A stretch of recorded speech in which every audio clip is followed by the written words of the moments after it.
Hey, everybody. Hi. Hey, welcome back. Welcome back. Great to see you again. How you been? Why do some high magicians view Wicca or witchcraft as evil, or is that a misconception? Um, yes and no. The reason why is that there are covens that are evil. There's just no two ways around it. There have always been the Malavento and the Benevento, the good Right. witches and the bad witches. And the way we used to talk about these things is that shamans were the good guys and witches were the bad guys. But anthropologists kind of muddied the waters when they started using too much cross-contamination in discussing things. There are anthropological purists who say that the only shamans who exist are the ones in Siberia because they're the ones who actually call themselves shamans. In every culture, there's a name for the person who works with unseen things and has the power to make things happen. It's just that name differs from language to language, just as the word for love differs from Right. language to language. Now, back to your original question about are there covens that are evil? Yes. Yes, there are. And it's usually pretty easy to tell when you go to their outer court meetings. If you are in the witchcraft movement and you're interested in getting in touch with a Gardnerian or Alexandrian or other traditional coven, they have something called the outer court. And this is where they will hold public rituals that are only sort of public. By public, they mean we invite people we think may be appropriate. And so if you've been invited to one of these meetings, what happens is that you are watched. You are watched for how you react to certain members' behaviors, which may or may not be authentic. You see, witches have a tendency to play tricks. And the more evil they are, the more tricks they play, is what I have noticed. And the covens who have hazing practices, I've noticed. It's the covens that haze that tend to be more dark in their practices. Huh, interesting. And so you can usually tell just from a couple of outer court meetings as to how facetious or nasty or backbiting they are. Right. And so, when you look at the outer court, oh, this is what you feel comfortable showing people?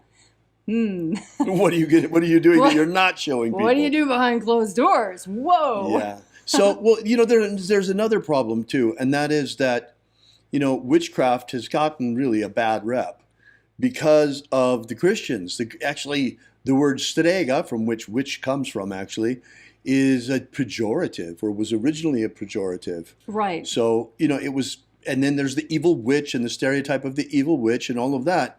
And for people to separate Wicca from the evil witch, Wicked Witch of the West, Which is ridiculous because you've got Glinda right there. Exactly. And even in our most beloved story of Sleeping Beauty, you have the good witch side by side with the bad witch. Right. This is how magic has always been.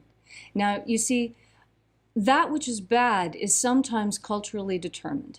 Now, there are those things that we all recognize that are bad, and I could name some things, but I won't.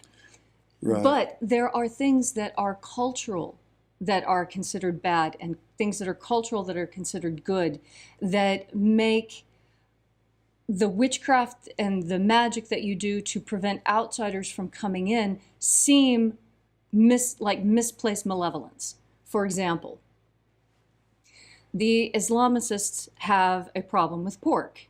The Chinese adore pork. So if the Islamicists cast spells to attack pork production in China, the Chinese would see it as malevolent, and the Islamicists would see that as just cleaning up a mess. Do you see?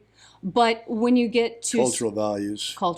Right. But there are other cultural values that are consistent. Right. We all believe that you should love your spouse.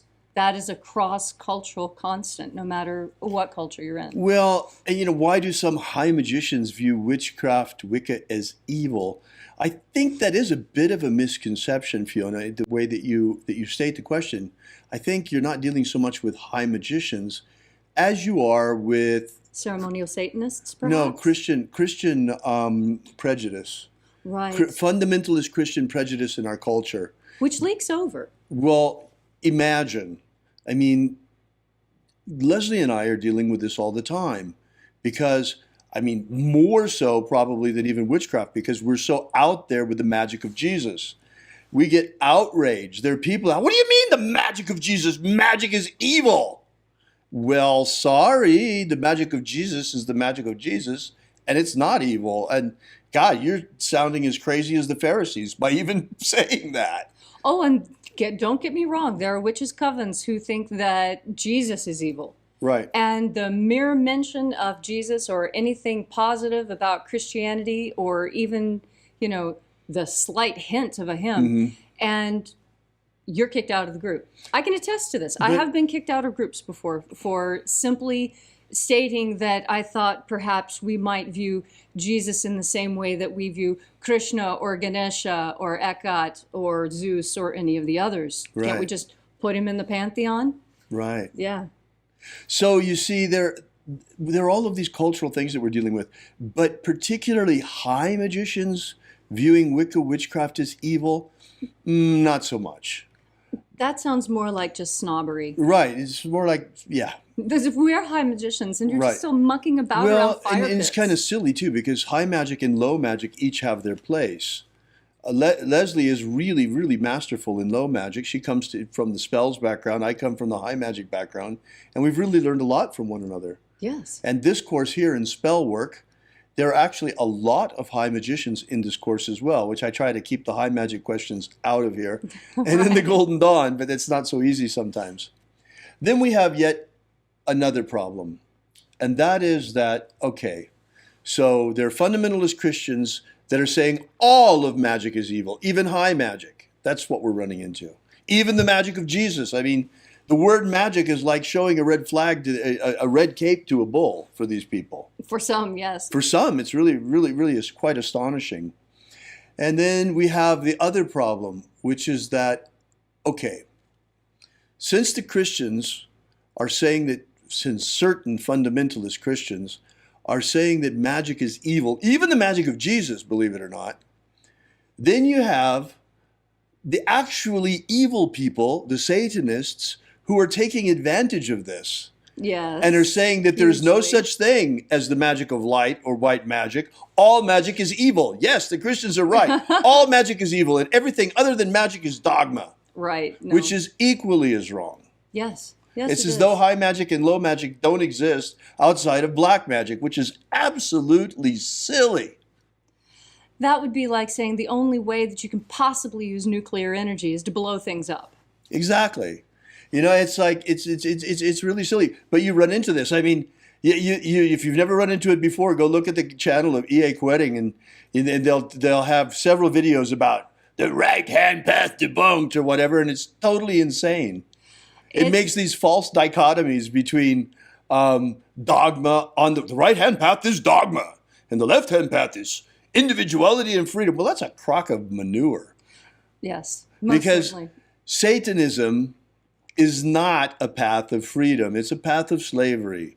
I mean, you just take a look at these people. I mean, they're they have all kinds of problems. I mean, look at their lives.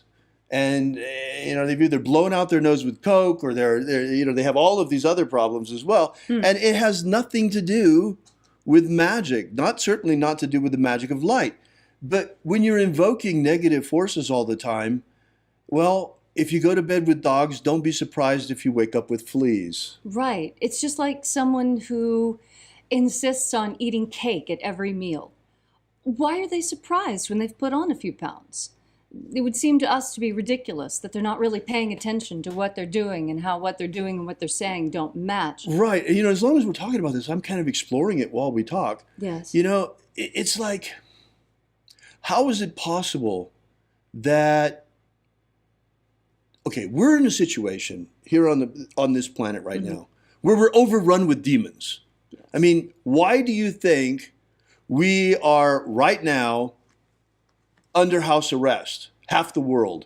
Yes. Why? You think this is not demonic activity? What about the whole virus? It's not demonic? Of course it is.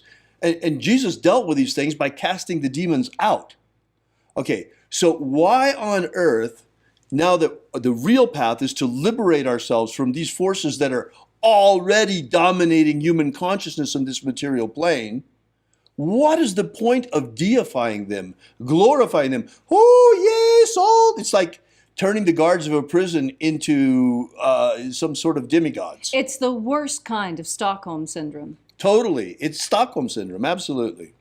Falling in love with your captor. That is the definition of Stockholm Syndrome. And what do these people do when they show such really puerile and fawning adoration for, bless their hearts, I love nurses too, but I'm not going to get on my knees for them.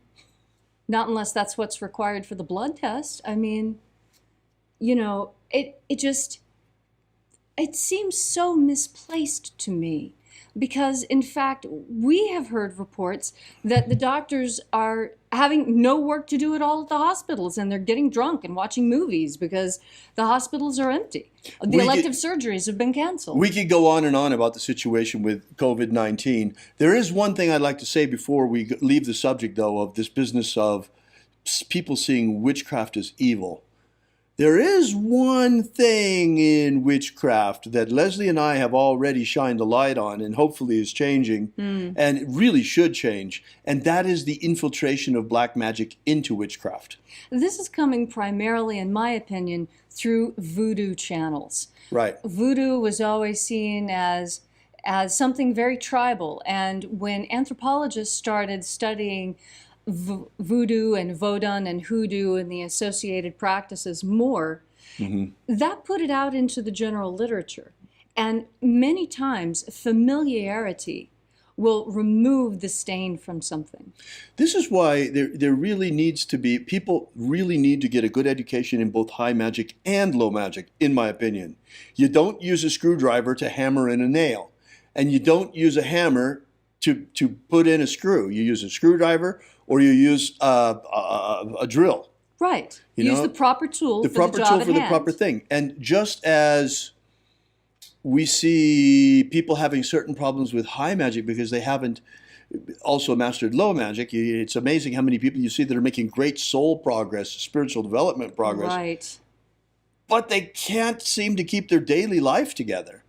Right. And they're always out of work, or this is going wrong, or that's going wrong, because they don't have that low magic grounding as well to balance it. You need both. Just as you're a physical body and a spiritual body, you need low magic to take care of the material body and high magic to take care of the spiritual body. Exactly. Now, add to this problematic one more thing, and that is that most low magicians don't have any real training in high magic. Right. And this is why there are so many coven priests and priestesses out there who are looking to, we got to draw down the moon, let's use voodoo. Right. If they had any training at all, they would understand that voodoo is not the route to go, but rather the Golden Dawn's assumption of God forms. The reason why, and I want to make this super clear to you, the reason why is that as a good shaman, as a good magician, as a good witch, as a good anything that works with the spiritual realm, you don't let stuff in. You put it on top of you and you get the contagion from like putting on skin cream. You don't take it like a pill. Right. It's too dangerous. Skin cream, you can wash off.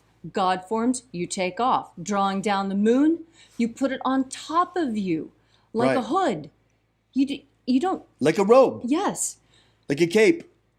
Santeria, voodoo, hoodoo, all those. It's all based on possession. That's the last thing you want to do is Don't let it invite in. demonic possession. Don't let it in. Don't Don't let do in.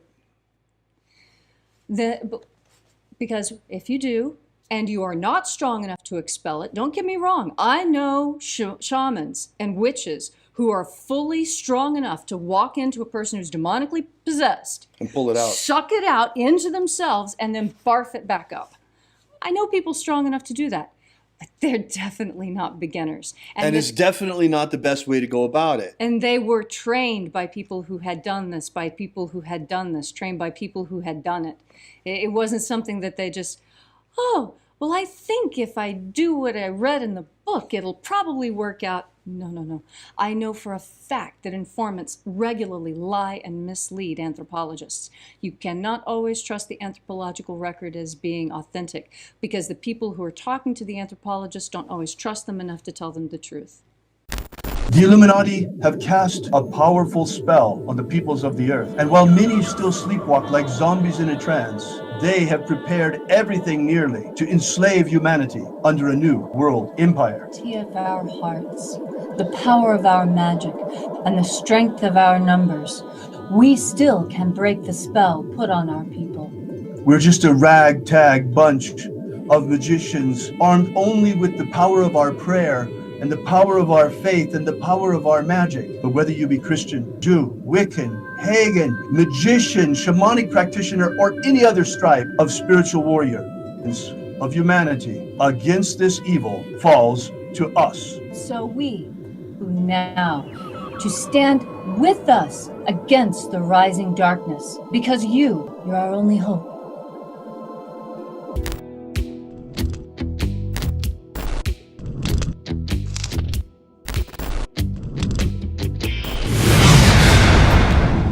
Have you ever wanted to gain real magical abilities so you can become the master of your destiny? Do you wish you could get the ancient secret key for free so you can build the life of your dreams? If you've wanted more out of life, to become all that you can be, physically, romantically, financially, spiritually, then you need to take action and get this right now. That's right, and for free, but it won't be available for much longer. So go right now to thescienceofmiracles.com and get started. Achieve the prosperous life you want for yourself. Gain ultimate life mastery. Are you familiar with the Rosicrucian with what's his name? He's popular in the States. He's the president or the Emperor. Imperator. The president. Emperor. Imperator. From the Golden Dawn. What's his name? Oh. David Griffin holds this position as Emperor. Imperator. David Griffin. David Griffin. David Griffin. David Griffin. David Griffin. Have David Griffin. I saw an email yesterday that he sent out about, there's a magical war going on. The Mage War. Demons of the infernal realm. I'm all of them. There is really a magical war going on. The Mage War. There is a guy called David Griffin who is heading all these magicians. David Griffin is S.L. McGregor Mather's present successor. David Griffin. David Griffin. David Griffin. David Griffin. I'm Golden Dawn Imperator David Griffin. David Griffin. David Griffin. David Griffin. David Griffin. Now David Griffin. There's a magical war going on. So there is really a magical war going on.